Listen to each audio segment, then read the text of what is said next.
नमस्कार, knocking-news.com में आपका स्वागत है। मैं हूं गिरिजेश वशिष्ठ।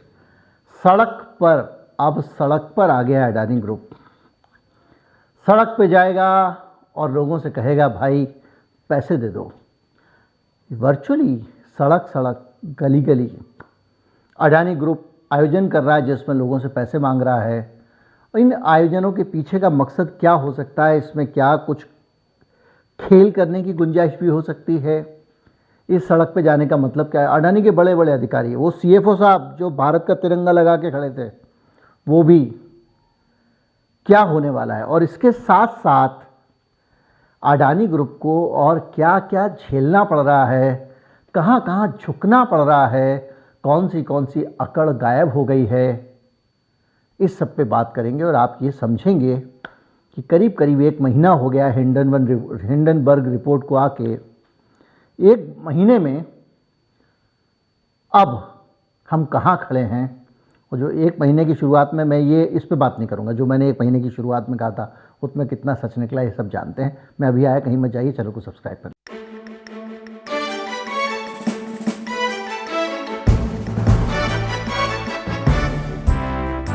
खबर ये है और सीधी सादी है, अडानी साहब रोड शो करेंगे और इन रोड शो के ज़रिए वो लोगों से पैसे मांगेंगे। कहेंगे भाई पैसे दे दो, हम आपको एक फिक्स्ड इनकम का वादा करते हैं कि भाई इतने रुपए आप अगर हमको पैसे जमा करोगे तो इतनी फिक्स इनकम हम आपको देंगे। ये रोड शो आयोजित किया जा रहा है और ये रोड शो 27 फरवरी से 1 मार्च के बीच में सिंगापुर, हांगकांग वगैरह तरह तरह की जगहों पे करेंगे और इसके ज़रिए वो पैसा जुटाने वाले हैं।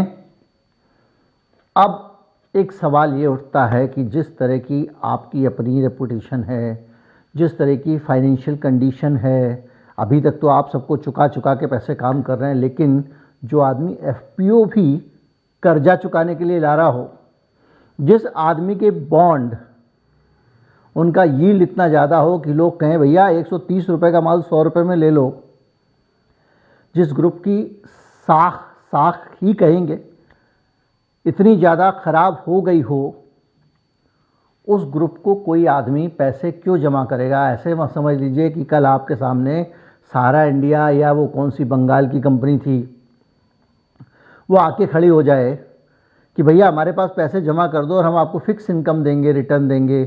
तो क्या आप पैसे जमा करोगे? लेकिन मुझे लगता है कि हांगकांग और सिंगापुर में अडानी जी को पैसे मिल जाएंगे। मुझे ऐसा क्यों लगता है? मुझे ऐसा इसलिए लगता है कि अगर आज की तारीख में कोई भी विनोद भाई साहब की अनलिस्टेड कंपनी अडानी ग्रुप को पैसे देती है तो सबकी आंखें होंगी उसके ऊपर, सब लोग उस पर नज़र रख रहे होंगे। लेकिन अगर वही विनोद भाई साहब की कंपनी फेक नाम से इधर से उधर से अगर इनके फिक्स्ड इनकम टाइप के खरीद लेती है या कोई और शुभ चिंतक खरीद लेता है तो इनके पास पैसे आ जाएंगे। हम सब जानते हैं कि किस तरह के आरोप लगे जब इनका एफपीओ ओवर सब्सक्राइब हुआ। दुनिया जानती थी क्या स्थिति चल रही थी बाज़ार की। शेयर जिस दाम में चल रहा था उससे ज़्यादा में एफपीओ का बिक गया। 20,000 करोड़ रुपए कुछ होते हैं। तो उसके पीछे भी सवाल उठे थे। और अब यहाँ से जो पैसा आने वाला है वो पैसा कैसे आएगा, कैसे नहीं आएगा। लेकिन इसके पीछे एक कारण ये है कि अगले 2 साल के अंदर इनकी जो देनदारियां हैं उनको इनको मैनेज करना है। इनका शेयर बार बार गिर रहा है। बैंक इनको कॉल टू मार्जिन दे चुके हैं। कॉल टू मार्जिन मतलब ये जो जिन्होंने मिस कर दिया वो पुराना वीडियो कि भैया अब आपने जितने के शेयर गिरवी रखे थे उनका दाम उससे कम का हो गया है, तो या तो बाकी के पैसे लाओ या और शेयर लाओ। कई बैंकों ने कहा पैसे ही लाओ भाई, शेयर वेयर नहीं चाहिए। कुछ बैंकों ने शेयर मांग लिए, जैसे कि हमारे देश के कुछ बैंक हैं। बहरहाल अब ये सारी चीज़ ये है कि जो आने वाले 2 सालों में मैच्योरिटी है जब होगी शेयर की तो क्या होगा। इसलिए कंपनी पैसे कहीं से भी, पैसे उसके पास हैं लेकिन नंबर 1 का पैसा चाहिए। ऐसा पैसा चाहिए जो पकड़ा ना जाए, क्योंकि ये जो पूरा तंत्र था बहुत सारी ऑफशोर कंपनियों का, दूसरी कंपनियों का जो रिकॉर्ड किया गया है, अब उस तंत्र का इस्तेमाल कंपनी की फंडिंग में हो ही नहीं सकता है। मतलब आपकी अनलिस्टेड कंपनी का पैसा लिस्टेड कंपनी में ला ही नहीं सकते हो जब तक कि आप कोई दूसरा तरीका ना करो, अपनाओ। शेयर मार्केट में आप गिर गए हो और बॉन्ड भी आपके धूल चाट चुके हैं।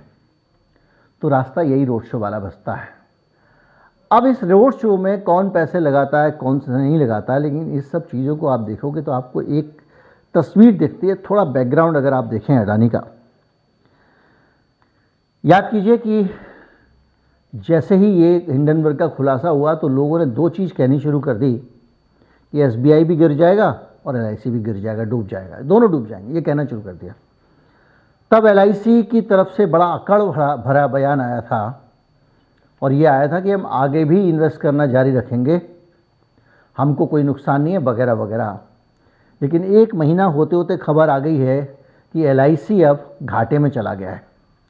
लोग ये सवाल भी उठा रहे थे कि सीधे सीधे एक ही कंपनी में 5% पैसा कैसे लगा दिया एलआईसी ने, जबकि दूसरी कंपनियां 1% लगा रही थीं।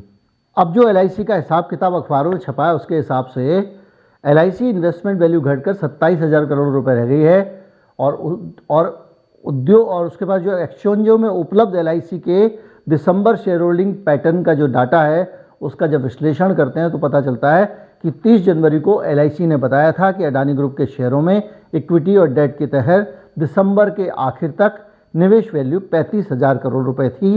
वो अब अडानी साहब कैसे गिरे हैं इसकी अगर मैं ये अंक बताना शुरू कर दूंगा तो आप पक जाएंगे, इसलिए इस चार्ट को देख लीजिए, लगा दिया है।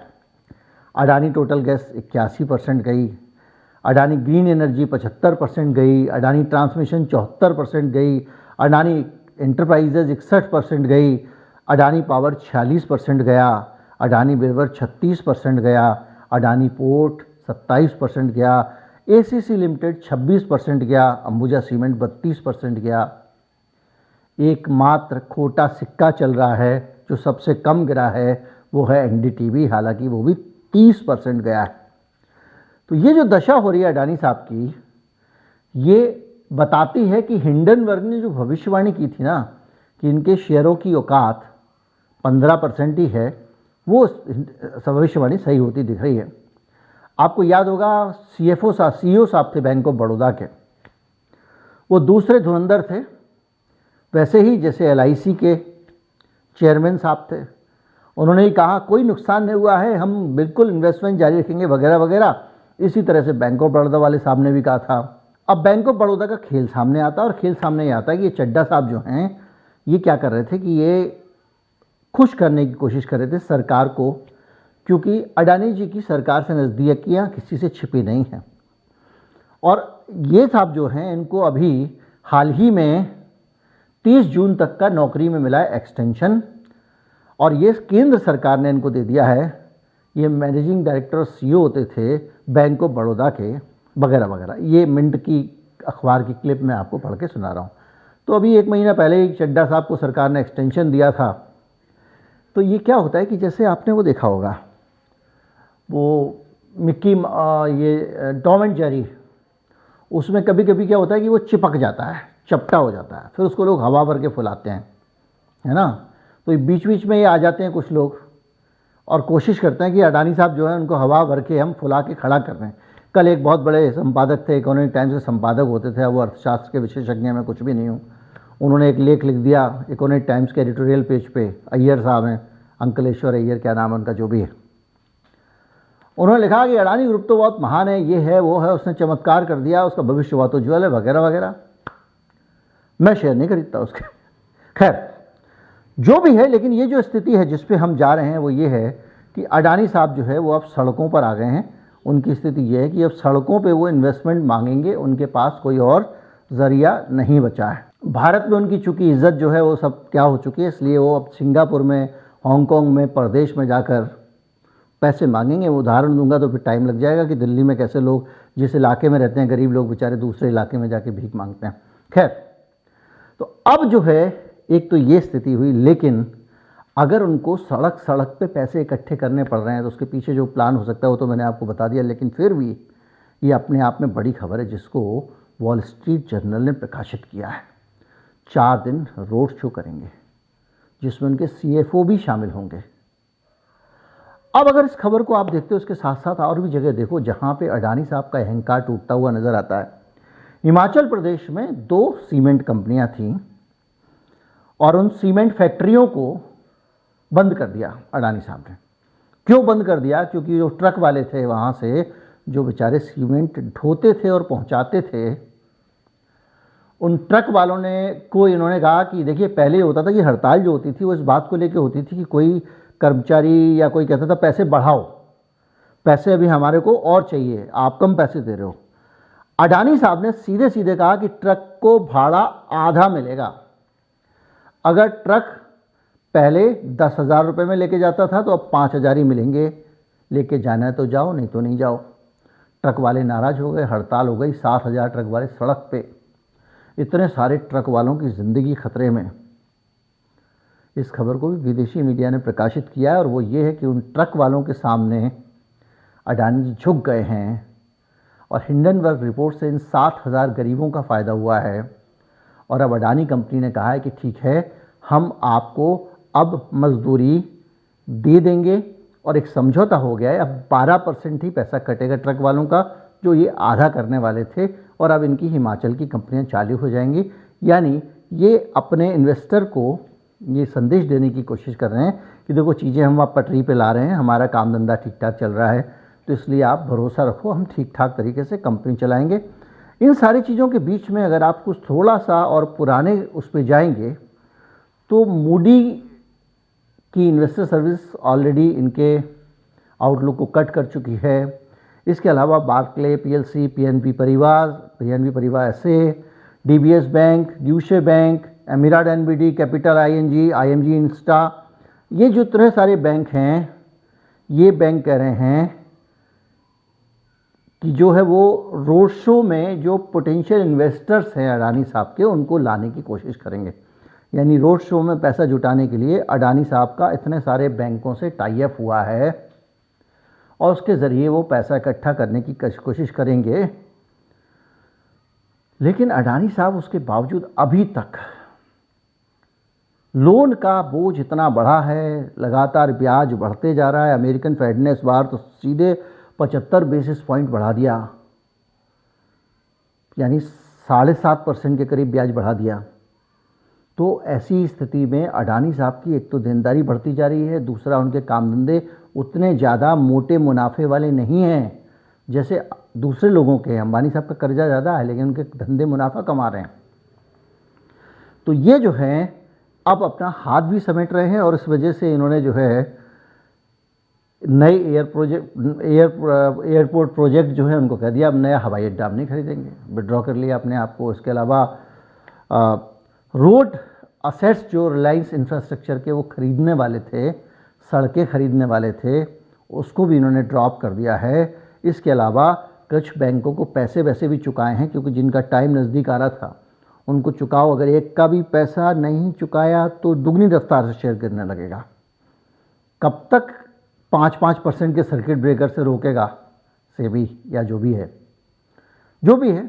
और इसके अलावा और भी बहुत सारे वो हैं, उधार कम करने के लिए काम कर रहे हैं, रिस्क मैनेजमेंट सिस्टम के लिए काम कर रहे हैं। इसके अलावा लीगल एडवाइज़र्स के साथ भी बात कर रहे हैं कि क्या किया जाए, कॉर्पोरेट गवर्नेंस को सही करने के लिए काम कर रहे हैं। लेकिन बहरहाल इस रिपोर्ट से 4-5 चीज़ें बड़ी साफ साफ पता चलती हैं।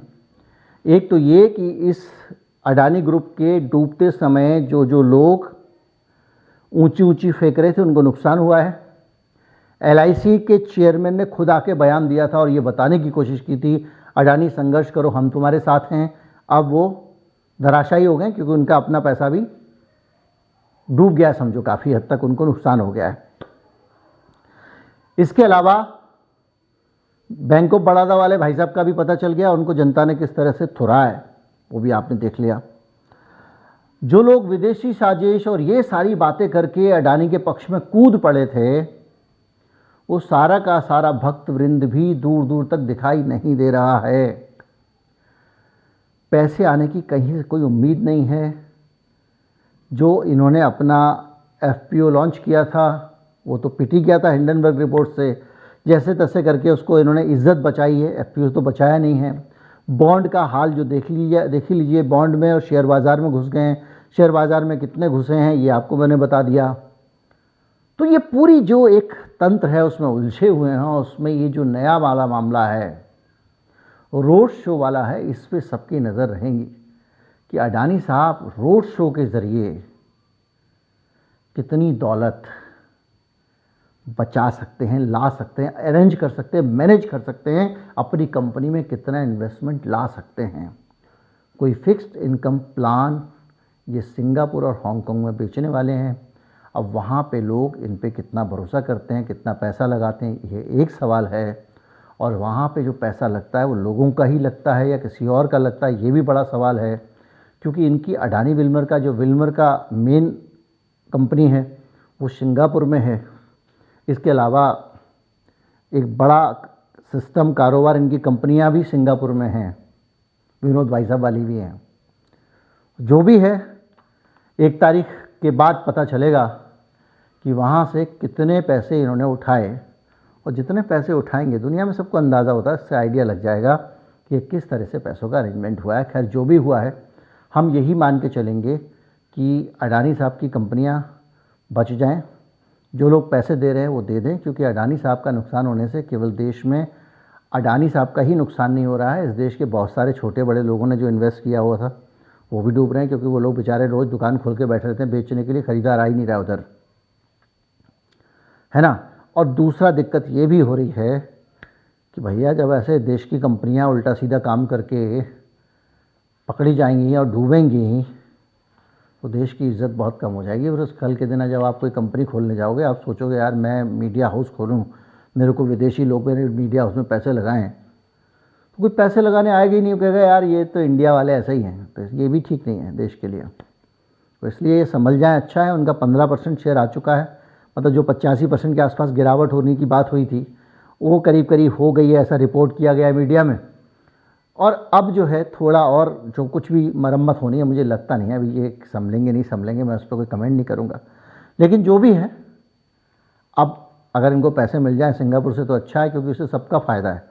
जो इनके लेनदार हैं, जिनका पैसा इनके ऊपर चढ़ा हुआ है, उनको ये पैसा होते हुए भी नहीं दे पा रहे हैं, क्योंकि पैसा तो उधर विनोद भाई साहब के सिस्टम में लगा हुआ है, तो वो दे पाएंगे तो उनका भी भला होगा, उनको पैसे मिल जाएंगे। जिन लोगों ने बॉन्ड खरीदे हुए हैं उनका भी भला हो जाएगा। शेयर मार्केट उठ गई तो शेयर खरीदने वालों का भी भला हो जाएगा। तो बहरहाल 1 मार्च को सब भला भला हो, भली करेंगे राम, जैसे भी हो वो ज़्यादा अच्छा है। ज़्यादा से ज़्यादा लोगों तक वीडियो पहुँचाएं, चैनल को सब्सक्राइब कर लें। नमस्कार, जय हिंद।